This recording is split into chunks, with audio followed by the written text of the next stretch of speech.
In first place, I have to say thank you for being here, and it's an honor to me to be on this summit. And it's important to clarify some of the questions that have been in the air for the past years. Regarding the challenges are the same as daily business almost all the time, especially on the shipping industry where everybody is very conservative. And new ideas, new approaches, new technologies, it's like, I don't know, putting a man on the moon again. So that is the first challenge we have. It's to explain what air lubrication is and what is the benefits of air lubrication. It's not intuitive to many people what air lubrication in fact is. In Howden we don't produce air lubrication, we produce the compressors to air lubrication. And of course it's a little bit more, how can I say, it's not just the air lubrication, it's also how it works. What can we do? How can we improve? What that means regarding how much power you need to use, how much fuel consumption you will get. And yesterday was possible to hear that, okay, but how much power are you using?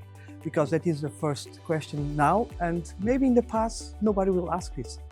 Now people are have more knowledge and more acquainted with, I need to save power. Where can I save power? So the challenges that we have, number one is explain the technology. Then of course other challenges are coming on the way, and that has to do with if you want a new build, if you want to retrofit, how you can implement, what is the measures you need to implement. Yeah, so challenge, it's everywhere, and we see challenge as opportunities. So if there is a channel, means that there is an opportunity for us to evolve. Simple as that. It is like you are asking if you can put, okay, let me rephrase it a little bit. Of course, if you are doing retrofit, you will not get as much as you have on new buildings. On retrofit, it's like you have your house. You cannot really change the house unless you rebuild the house completely. So that is the same thing with retrofit. So there's a lot of small constraints that we need to look into, and that is space, how the hull is designed, how is the power load on the vessel, do they have enough power to, and new equipment that definitely will require power to operate. So yes, it is possible to, and in fact, ALS is pointing with one of the solutions for retrofitting for the future, because we are not expecting that old vessels will be scrapped out. There is no shipyards enough to build new fleets. So yes, we are looking into retrofitting solutions, and for that reason we are aiming our compressors to small footprints, efficiently wise, and easy to install, modular, and for easy integration on the ship automations for alarms and signals and things like that. So yeah, it's challenges there because we have to work with a frame that is already built, so we need to look into other constraints. For new build, it's like building a new vessel. Every time you are building a vessel, you have to go through the same process. You know that you need to have pipe, you know where you need to install. It's easier.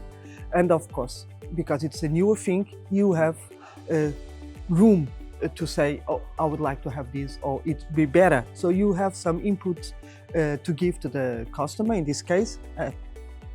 But if it's a retrofit, it's more difficult.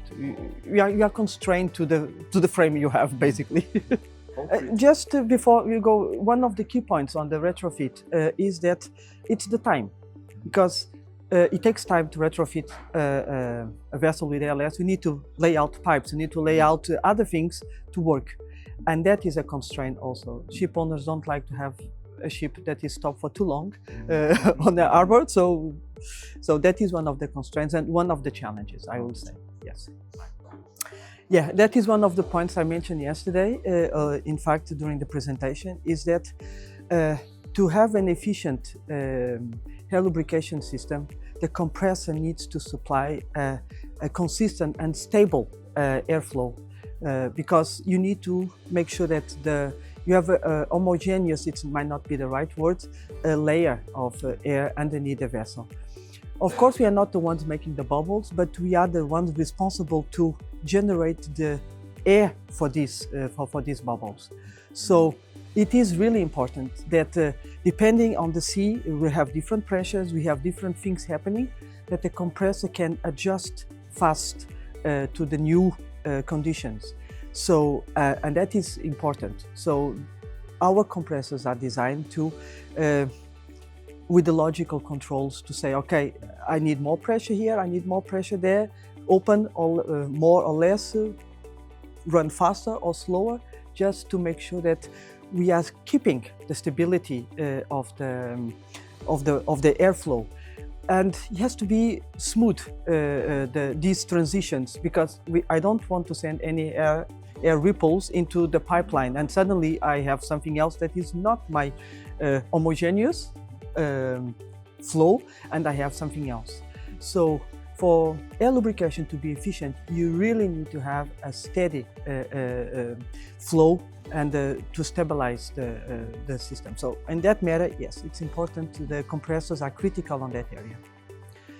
Just to say that using a dual point technology like we use means that we have different pressures constantly, means that we can operate in two different performance points, maximizing the efficiency of the compression. So we are not saying we are working on one point with one efficiency and another point with a different or lower efficiency. Now we can operate 2 points with the same efficiency levels.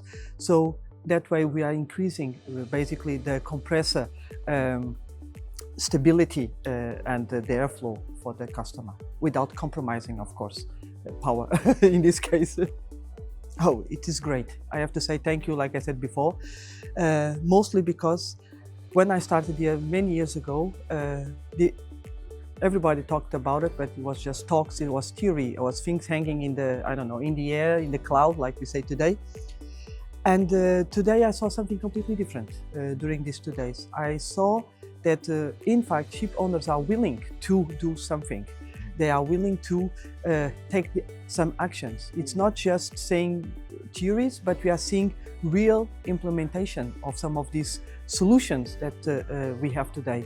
And the level of maturing of the conversation, it's not from people that are still on the drawing board, are from real applications in real life. And that is great to see that not just, even though regulations have kind of on a hold for 1 year, we didn't stop. We are still working, and people are not looking at this as decarbonization issue, but as a fuel efficiency challenges that I want to save. So if I want to save and I want to be prepared for the future, I need to take actions today and not wait for what will happen tomorrow. So that is what I have to say. Thank you. And by the way, it was a real pleasure to be here.